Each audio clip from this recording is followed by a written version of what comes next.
Bismillahirrahmanirrahim. Assalamualaikum warahmatullahi wabarakatuh. Perkenalkan, nama saya Arif Rahman dengan nomor induk mahasiswa 2211200030, kelas HTNA semester 1, mata pelajaran Ilmu Sosial Dasar. Baik, di sini saya akan menjelaskan tentang bagaimana pemahaman konsep-konsep manusia. Sebelumnya, banyaknya kritik sistem pendidikan di perguruan tinggi oleh para cendekiawan. Mereka berpendapat bahwa sistem pendidikan yang berlangsung masih berbau kolonial dan merupakan warisan sistem pendidikan pemerintahan Belanda. Manusia sebagai makhluk individu memiliki unsur jasmani dan rohani. Unsur fisik yaitu berupa jasmani atau raga, dan unsur psikis yang berupa rohani atau jiwa. Jika unsur tersebut sudah tidak menyatu lagi, maka seseorang tidak dapat disebut sebagai individu lagi. Kedua unsur tersebut harus berjalan dengan seimbang dan harus mencukupi pemenuhannya. Selain itu, manusia tidak dapat hidup tanpa kehadiran manusia lain. Itulah yang disebabkan adanya dorongan untuk hubungan interaksi dengan orang lain. Tidak ada manusia yang sama persis di dunia ini, walaupun kembar sekalipun. Setiap manusia memiliki keunikan tersendiri. Atas dasar hal tersebut sering terjadi konflik di dalam kehidupan. Sejak lahir dibelakangi pemikiran akal dan pemikiran yang sangat tinggi. Itulah menyebabkan manusia memiliki potensi di berbagai ilmu. Sekalipun banyaknya hambatan dan permasalahan dalam kehidupan, kita dapat menyelesaikannya secara tenang dan dapat mengantisipasinya kelak. Adapun di sini yang akan saya bahas, yang pertama yaitu manusia dan pandangan hidup. Setiap manusia memiliki pandangan hidup.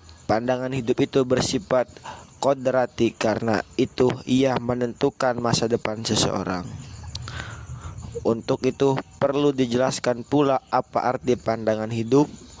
Pandangan hidup artinya adalah pendapat atau pertimbangan yang dijadikan pegangan, pedoman, arahan, petunjuk untuk hidup di dunia ini.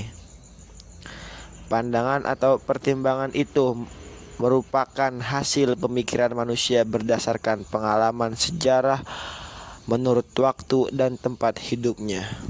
Demikian pandangan hidup tersebut itu bukanlah timbul seketika atau dalam waktu yang singkat saja, melainkan melalui proses waktu yang sangat lama dan terus menerus, sehingga hasil pemikiran itu dapat diuji kenyataannya.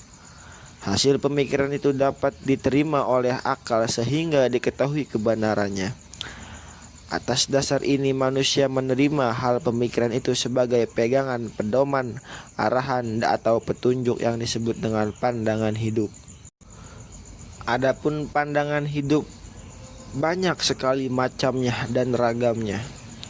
Akan tetapi pandangan hidup dapat diklasifikasikan berdasarkan asal, yaitu terjadi menjadi 3 bagian. Yang pertama adalah pandangan hidup yang berasal dari manusia berdasarkan pandangan agama yang mutlak kebenarannya. Yang kedua, pandangan hidup berupa ideologi yang disesuaikan dengan kebudayaan dan norma yang terdapat pada negara tersebut. Yang ketiga, pandangan hidup hasil renungan, yaitu pandangan hidup yang relatif kebenarannya. Pandangan hidup ini pada dasarnya mempunyai unsur, yaitu yang pertama cita-cita, kedua kebajikan, yang ketiga usaha, dan yang keempat keyakinan atau kepercayaan. Keempat Keempat unsur tersebut merupakan satu rangkaian kesatuan yang tidak dapat dipisahkan. Cita-cita ialah apa yang diinginkan, yang mungkin dapat dicapai dengan usaha atau perjuangan. Tujuan yang hendak dicapai ialah kebajikan, yaitu segala hal yang baik yang membuat manusia makmur, bahagia, damai, tentram. Usaha atau perjuangan adalah kerja keras yang dilandasi keyakinan, kepercayaan yang diukur dengan kemampuan akal, kemampuan jasmani, dan kemampuan kepercayaan kepada Tuhan. Lanjut, yang kedua adalah kebajikan. Kebajikan adalah kesempurnaan moral. Kebajikan adalah perilaku atau kualitas yang memenuhi kebaikan moral sebagai pondasi prinsip dan moral kebaikan. Kebajikan personal adalah karakteristik yang bernilai karena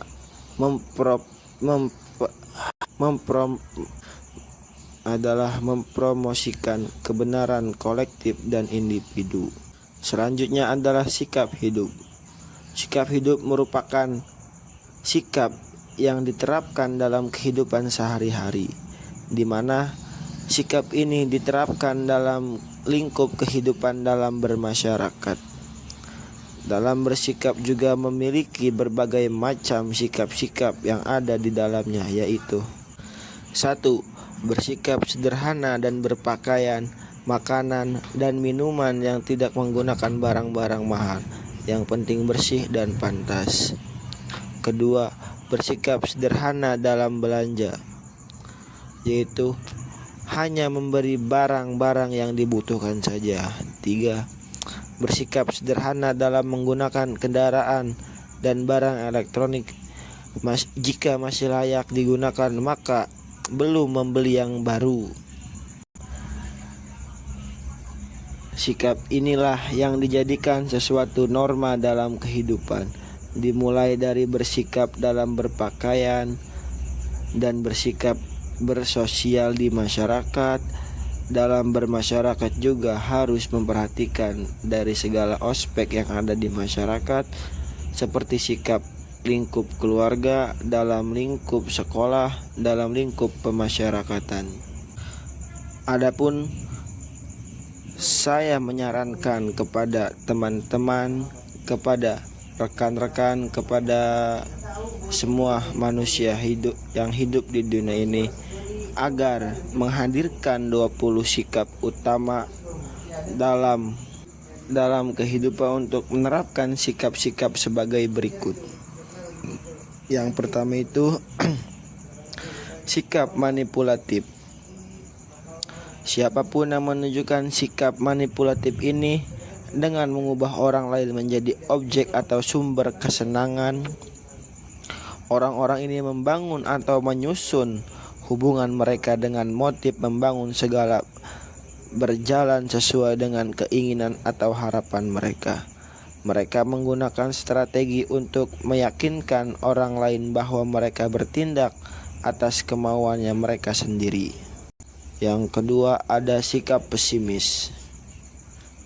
Jenis sikap ini umumnya berkait dengan tingkat toleransi atau fleksibilitas yang tinggi, menjadi baik, mulai menghargai dengan memungkinkan pelanggaran evaluasi mereka sendiri. Sikap tunduk. Dalam tipe sikap ini, orang mengendalikan diri mereka sebagai objek, sehingga memungkinkan orang lain menjadi subjek dan pemilik yang bertanggung jawab atas semua keputusan. Ia bekerja sebagai mekanisme bertahan hidup dengan membiarkan diri Anda aman melalui kepedulian dan kepekaan orang lain. Sikap yang selanjutnya adalah sikap agresif. Dalam jenis sikap ini, seorang biasanya mengambil tindakan dalam hitungan detik dan termasuk tindakan impulsif yang berusaha mencapai makna keadilan dengan mengabaikan makna keadilan orang lain. Diketahui ciri-ciri orang yang agresif adalah mementingkan diri sendiri dan seenaknya mengambil keputusan tanpa memikirkan orang lain. Selanjutnya, sikap emosional. Sikap ini sering terjadi pada orang-orang yang memperkuat hubungan mereka dengan kasih sayang dan orang lain. Jenis sikap ini juga dicirikan oleh nilai prioritas yang diberikan pada era emosional sehingga mengarahkan mereka untuk menghayati setiap emosi mereka dengan lebih intens. Yang selanjutnya ada sikap netral. Sikap ini adalah salah satu yang jarang terjadi dan ditandai dengan tidak digariskan oleh efektivitas atau rasionalitas, tidak pesimis atau positif. Mereka biasanya objektif dengan keputusan mereka. Terus selanjutnya ada sikap empati. Sikap empati ini dicirikan oleh orang-orang yang menyadari kebenaran orang lain dan oleh karena itu memahami berikut evaluasi diri atau introspeksi diri sendiri bahwa perilaku orang lain juga memiliki asal-usul. Mereka mengizinkan orang untuk mendengarkan dan memfasilitasi dialog untuk pemahaman mereka. Dan di antara banyak manfaat lain yang mengembangkan sikap empati ini. Terus selanjutnya ada sikap moralistik atau berprasangka buruk. Jenis sikap ini dicirikan oleh kepedulian terhadap bobot etis dari tindakan sendiri dan tindakan orang lain. Umumnya orang yang memiliki sikap moralistik berdedikasi untuk mengawasi perbuatan orang lain agar tidak terjadi kekurangan prinsip atau sila yang ia tangani. Yang terakhir ada sikap nihilistik. Dalam jenis sikap ini, semua prinsip moral atau struktural sosial ditolak dengan mempertahankan keyakinan bahwa kebenaran itu sendiri dan sama sekali tidak memiliki makna atau tujuan intrinsik. Terus lanjut ke pembahasan manusia dan kegelisahan. Sebelumnya membahas kegelisahan ini berasal dari kata gelisah, yang berarti tidak tentram hatinya, selalu merasa khawatir, tidak tenang, tidak sabar, cemas, sehingga kegelisahan ini menimpakan hal yang mengabarkan seseorang tidak tentram hati maupun perbuatannya. Merasa khawatir, tidak tenang dalam tingkah lakunya, tidak sabar ataupun dalam kecemasan. Kegelisahan hanya dapat diketahui dari gejala tingkah laku atau gerak-gerik seseorang dalam situasi tertentu. Gejala tingkah laku atau gerak-gerik itu umumnya lain dari biasanya. Misalnya berjalan mondar-mandir dalam ruangan tertentu sambil menundukkan kepala, memandang jauh ke depan sambil menepalkan tangannya, duduk merenung sambil memegang kepalanya, duduk dengan wajah mung-mung atau sayu, malas berbicara dan lain-lain. Kegelisahan ini adalah bentuk salah satu dari kecemasan.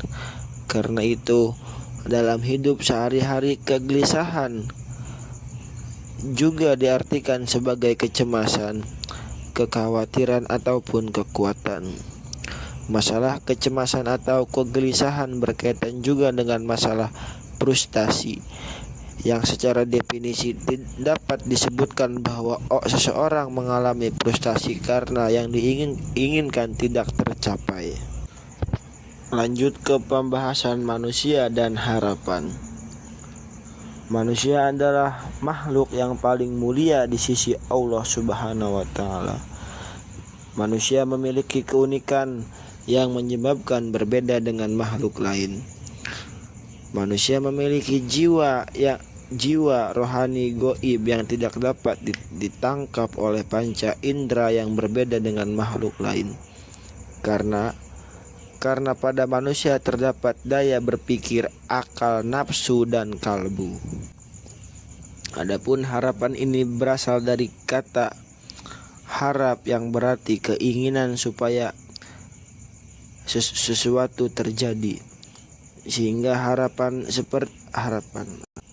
berarti sesuatu yang diinginkan dapat terjadi. Dengan demikian harapan menyangkut masa depan kita. Kita harus hidup dengan harapan, tetapi tidak bisa hidup menggantung semata pada harapan. Harapan dalam kehidupan manusia merupakan cita-cita, keinginan, penantian, kerinduan supaya sesuatu itu terjadi. Dalam menantikan adanya sesuatu terjadi dan diharapkan manusia untuk melibatkan semua manusia lain atau kekuatan lain di luar dirinya supaya terjadi atau terwujud. Harapan itu ada karena manusia hidup. Manusia hidup penuh dengan keinginan atau maunya. Setiap manusia memiliki harapan yang berbeda-beda dan berpikir luas. Harapan pun akan luas, sebegitupun sebaliknya. Orang yang berpikir sempit, maka harapannya juga akan sempit. Kira-kira begitu, teman-teman. Yang terakhir saya akan membahas tentang kepercayaan. Kepercayaan ini berasal dari kata percaya, yang artinya mengakui atau meyakini akan kebenaran. Kepercayaan adalah hal-hal yang berhubungan dengan pengakuan atau keyakinan akan kebenaran. Ada ucapan yang sering kita dengar, ia tidak akan percaya pada diri sendiri. Saya tidak percaya ia berbuat seperti itu, atau berita itu kurang dapat dipercaya. Sebagaimana juga kita harus percaya kepada pemerintah, kita harus percaya akan nasihat-nasihat kiai itu, karena nasihat-nasihat itu diambil dari ajaran Al-Quran. Dalam hal beragama, tiap-tiap orang wajib menerima dan menghormati kepercayaan orang yang beragama itu. Ialah keyakinan masing-masing. Sistem kepercayaan adalah sesuatu sistem yang membuat seseorang meyakini sesuatu hingga mempengaruhi pola pikir dan tingkah lakunya sehari-hari. Setiap kepercayaan tersebut pada umumnya dipegang teguh dalam menjalani kehidupan dan dianggap sebagai pedoman hidup. Sekian dari saya, kurang lebihnya mohon maaf. Billahi taufik wal hidayah. Assalamualaikum warahmatullahi wabarakatuh. Salam hormat, saya Arif Rahman.